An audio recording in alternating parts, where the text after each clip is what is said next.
नमस्कार YouTube family. आज हम बात करेंगे जीपीजी प्रोटोकॉल के बारे में, जो कि गाय और भैंस को प्रेग्नेंट करने में एक यूज़फुल मेथड जो है वो मॉडर्न डेयरी में आ गया है। तो जीपीजी प्रोटोकॉल से हम अपने पशुओं को प्रेग्नेंट करवाने में हेल्प कर सकते हैं। उसको प्रेग्नेंट करवाने में हम उसको कंसीव करवाने में हम मदद करते हैं। इन मॉडर्न टाइम जब हम चाहते हैं कि हम मॉडर्न डेयरी फार्मिंग करें और उसके लिए अपने कैटल्स में हम सेक्सुअल सीमेंस का यूज़ करते हैं। हम यूज़ करते हैं कि बछड़ी वाला सीमन, जो कि हमारे गाय बछड़ी दे या हमारी भैंस जो है वो कटड़ी को ही जन्म दे।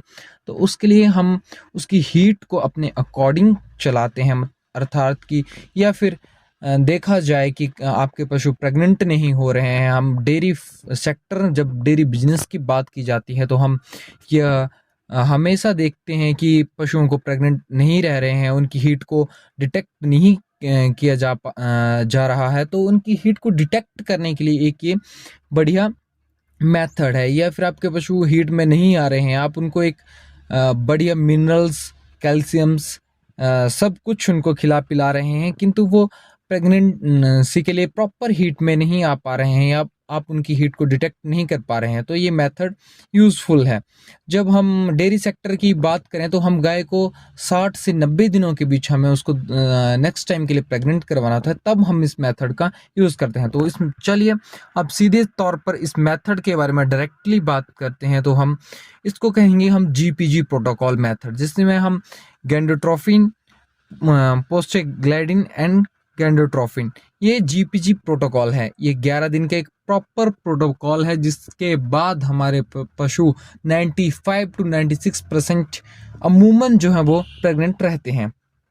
तो जब हम 11 दिन के प्रोटोकॉल के बारे में बात करेंगे तो सबसे पहले जब डे 1 की बात करते हैं हम जब डेयरी सेक्टर में डे 1, जैसे आज डे 1 है, तो आज हम अपने पशु को एक हार्मोन जीएनआरएच हार्मोन जो है वो इंट्रामस्कुलर लगाते हैं 2.5 ml, जिससे जिससे कि हमारे पशु में ओवुलेशन जो है वो इंड्यूस्ड होता है और वो हीट लाने की प्रक्रिया जो है वो शुरू हो जाती है।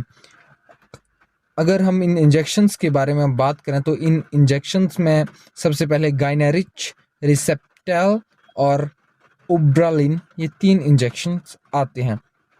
तो हम बात करें कि गाइनरिच आपको कहीं भी आसानी से मिल जाएगा, तो अपने पशु को 2.5 ml गाइनरिच, जो कि इंटास कंपनी का है, वो इंट्रामस्कुलर लगा दें।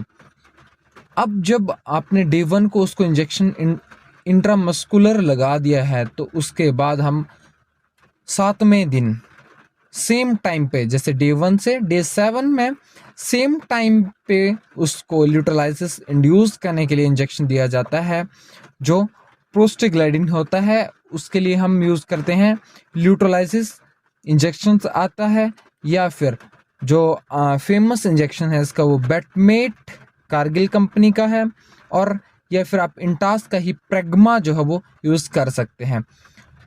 उसके बाद जब आप सेम टाइम पे 7th डे उसको इंजेक्शन लगाते हैं, तो उसके बाद 7 दिन के 8वें दिन को छोड़कर 9वें दिन में फिर से सेम टाइम पर उसको, जो डे 1 में आपने जीएनआरएच लगाया होता है गाइनेच, वो सेम 2.5 ml आप उसको इंट्रामस्कुलर फिर से लगाएंगे। देन आप 10th डे उसकी एआई जो है वो आपके इंजेक्शन लगाने के टाइमिंग के बाद 16 से 20 घंटों के बीच में आप उसकी AI, time to artificial insemination best time है उसको जो है वो उसका ओवुलेशन के लिए, और आप उसको एआई करवा सकते हैं। और उसके बाद आप अपने पशु को जो है वो प्रेग्नेंट करवाने में हेल्प ले सकते हैं। तो ये जीपीजी प्रोटोकॉल है, जो गाय प्रेग्नेंट नहीं रह पाती है, आप उन पे ये प्रोटोकॉल यूज़ कर सकते हैं। इस प्रोटोकॉल में को यूज़ ना करने के कोई भी डिसएडवांटेज नहीं मुझे दिखाई देता है। अगर आप एक मॉडर्न फार्मिंग जो है वो करते हैं, तो आपको ये प्रोटोकॉल अडॉप्ट करना ही पड़ेगा। यदि आपको ये प्रोटोकॉल अडॉप्ट करना है, तो आप किसी भी अच्छे डॉक्टर, गायनोलॉजिस्ट या फिर किसी बढ़िया फार्मर जो कि काफ़ी दिनों से डेयरी सेक्टर में है, उसके सलाह के अनुसार आप उसकी सलाह को लेकर इस प्रोटोकॉल को यूज़ करें, और आप देख पाएंगे कि आपके फार्म का, आपकी काऊ का, आपकी कैटल का कंसेप्शन रेट 95 to 96 परसेंटाइल जो है वो गेन हो जाता है। तो चलिए हम अगली वीडियो में मिलते हैं किसी नए टॉपिक के लिए। Thank you. More like, share and subscribe for daily information. Thank you.